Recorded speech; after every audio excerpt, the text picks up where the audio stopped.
In the heart of a suburban neighborhood, I stood as both a protector and a target. My name is Detective Michael Thompson, and I serve as the police chief for our town. On the surface, my life seemed ordinary, filled with the daily challenges of law enforcement and community service.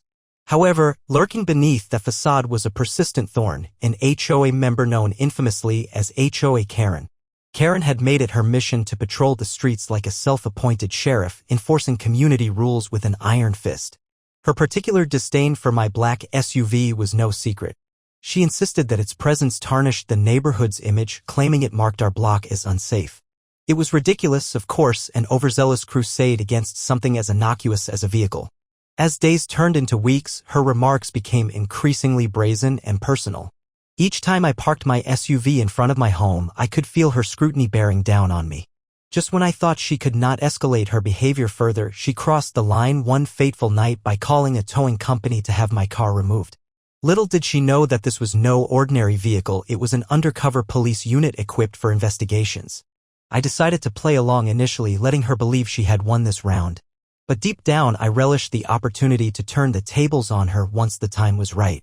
After all, in this game of wits and authority, I held more than just a badge. I had connections and a plan brewing beneath the surface. Karen's crusade against my black SUV was relentless, each complaint escalating in fervor. To her, it was more than just a vehicle, it symbolized all that she disliked about our neighborhood. Week after week, as I pulled into my driveway, I could sense her eyes scrutinizing me from behind her sheer curtains.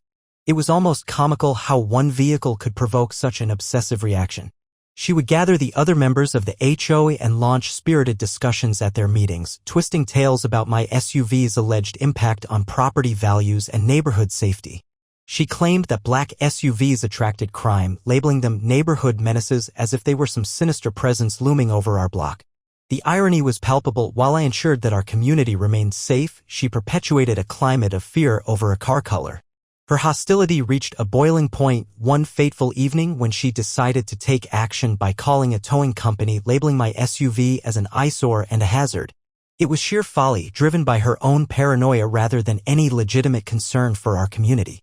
Not only did she fail to realize that I held a position of authority in law enforcement, but she also underestimated the depth of my patience. As my SUV was towed away that night, I allowed myself a sly smile. This would be my opening, a chance to turn her petty vendetta into a lesson she wouldn't forget. I played the part of the unsuspecting victim, knowing full well that this wasn't over. The game had only just begun. The night was unseasonably quiet, with only the soft rustling of leaves breaking the stillness. I had just returned home after a lengthy shift, exhausted but satisfied from a day spent protecting my community. As I parked my black SUV in its usual spot, I noticed the lights flicker on in Karen's house across the street. Her silhouette was unmistakable as she peered out through the curtains, her keen eyes watching my every move. It was then that I knew something was brewing. Just moments later, my phone buzzed with a notification, a message from a towing company. I opened it and my heart sank.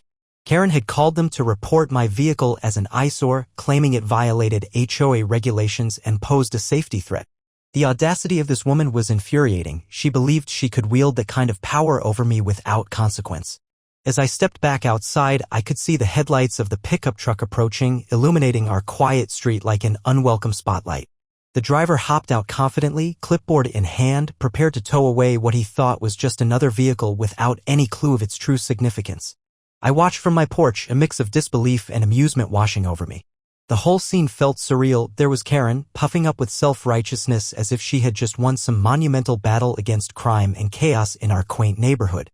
Unbeknownst to her, she had just taken on a police chief and ignited a plan that would unravel her reign of terror in our community. As the tow truck driver prepared to hitch my black SUV, I couldn't help but chuckle to myself. Karen had made a grave miscalculation. She thought she was ridding the neighborhood of a threat when in reality she was dismantling her own credibility. This wasn't just any vehicle, it was an undercover police unit outfitted for discreet operations. It housed advanced surveillance equipment and tools that were essential for keeping our community safe. The irony of the situation was rich. Here was Karen, fervently believing she was protecting our neighborhood from danger while simultaneously targeting its protector. I imagined her smug face as the tow truck driver inspected the vehicle, unaware that every inch of the SUV was integral to law enforcement efforts. If only she knew that her actions would set off a chain reaction that would expose her overreach. As the driver hooked my SUV up to the truck, I felt an overwhelming sense of anticipation wash over me. This was not merely a personal affront, it was an opportunity to teach Karen a lesson about respect and authority.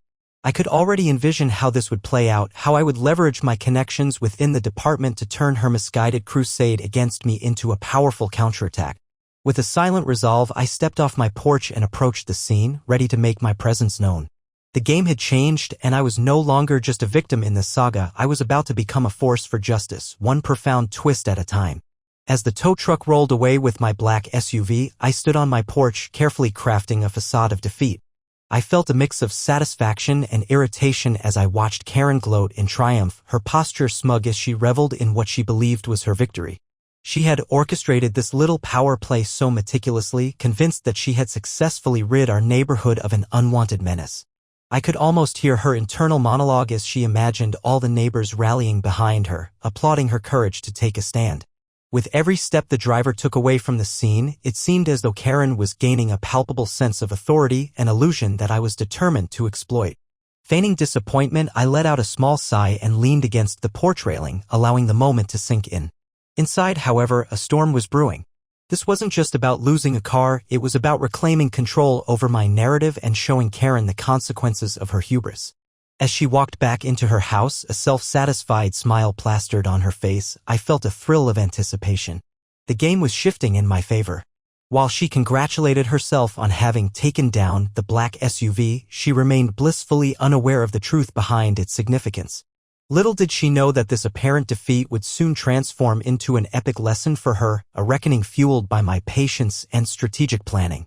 After the towing incident, I knew that it was time to mobilize my resources within the police department and orchestrate a plan that would turn the tables on Karen. While she celebrated her perceived victory, I began reaching out to trusted colleagues who were familiar with my work and respected my authority.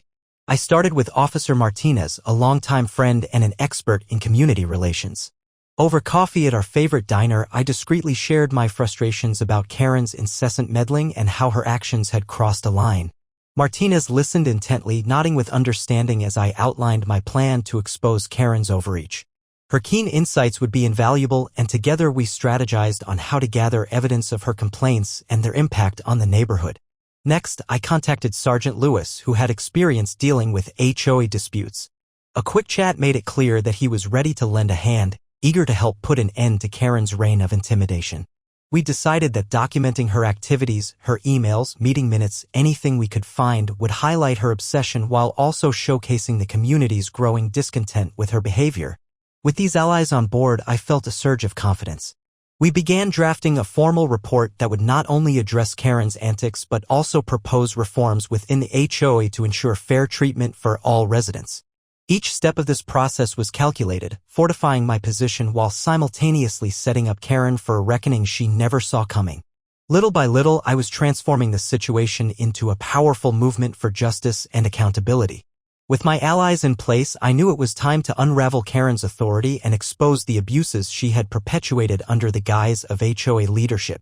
I began by reviewing past meeting minutes and member complaints that detailed her increasingly aggressive tactics. The more I read, the clearer it became that her actions were less about community safety and more about personal vendettas. I enlisted Officer Martinez to help gather anonymous testimonies from other residents, a daunting task given Karen's tight grip on the neighborhood. Many had been fearful of speaking out, worried about retaliation from her and the HOA. We organized informal gatherings, making it clear that we aimed to restore a fair atmosphere within the community rather than instigate further conflict. Slowly, neighbors began to share their stories, revealing instances where Karen had overstepped her bounds, whether by enforcing rules selectively or imposing fines unjustly. Meanwhile, Sergeant Lewis utilized his connections to scrutinize HOA financial records, searching for discrepancies or misuse of funds. Their findings were alarming. It appeared that Karen had funneled HOA resources toward personal projects without proper approval, effectively using her position for self-gain. Armed with this evidence, I began constructing a comprehensive report that not only documented Karen's infractions but also illustrated how her actions undermined the community's trust in the HOA. The plan was coming together beautifully. No longer was this merely about my vehicle, it was about transforming a lawless regime into one of accountability. As the pieces fell into place, I felt a deep sense of purpose. The time had come to hold Karen accountable for her reign of intimidation. As word of Karen's actions spread among the residents, the atmosphere in the neighborhood began to shift. What she had once perceived as a show of authority quickly turned into a backlash against her.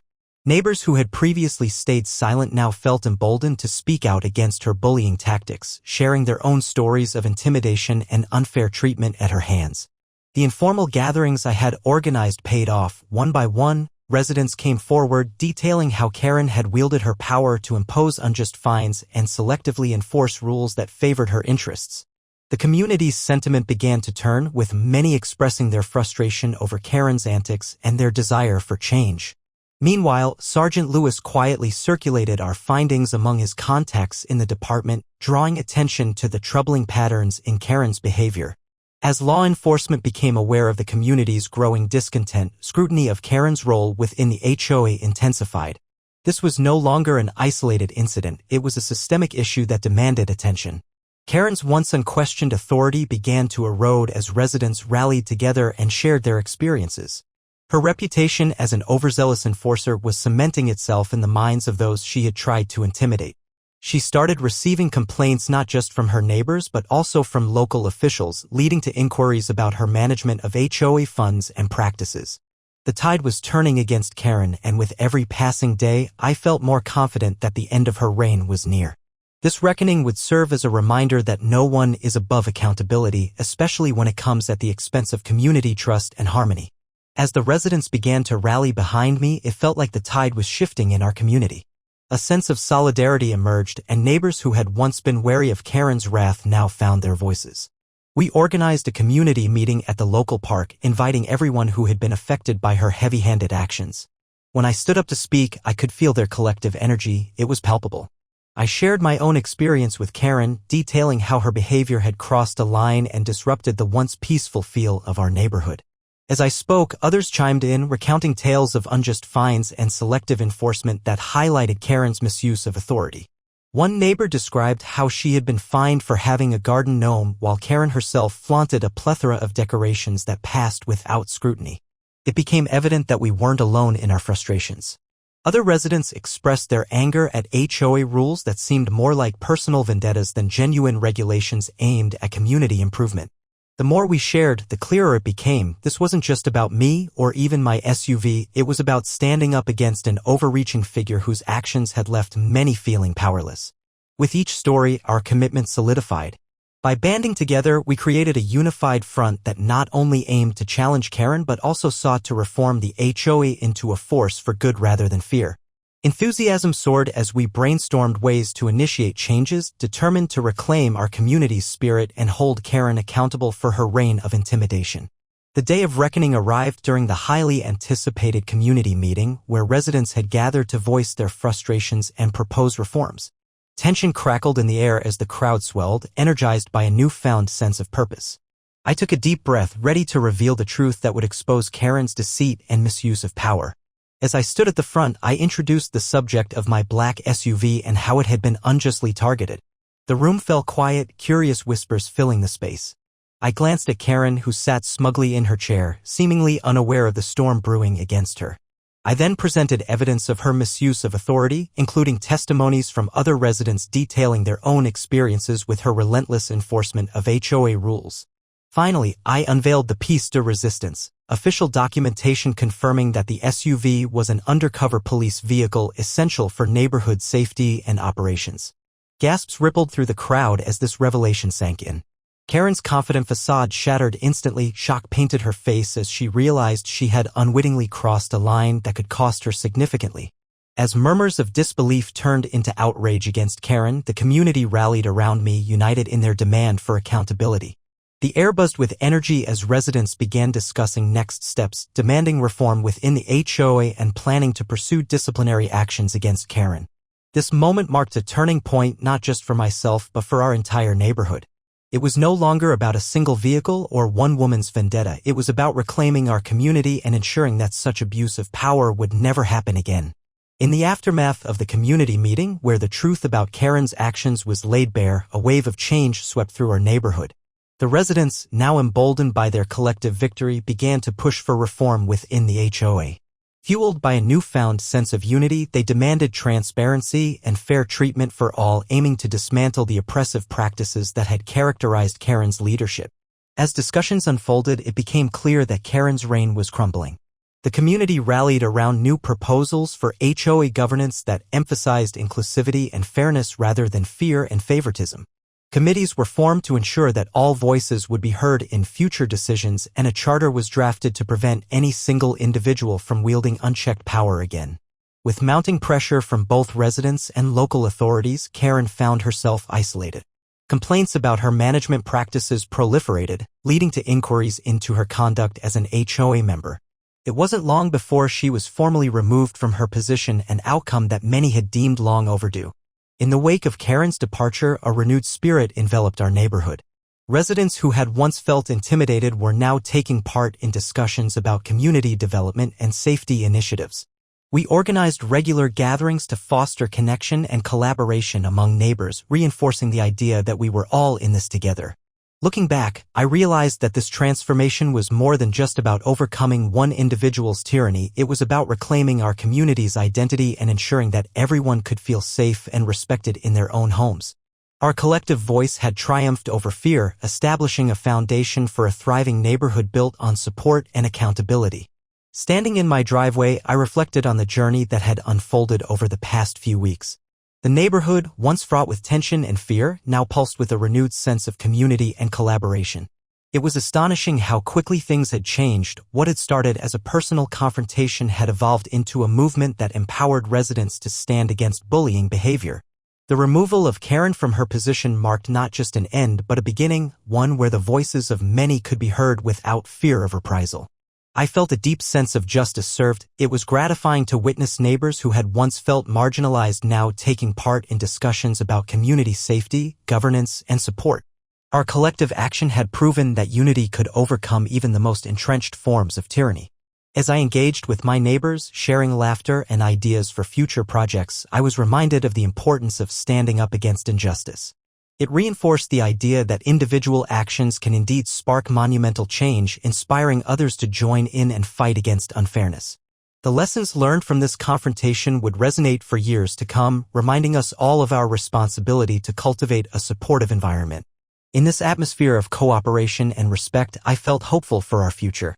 Together, we were not just reclaiming our neighborhood, we were building a foundation of accountability that would ensure no one would have to face intimidation or oppression again.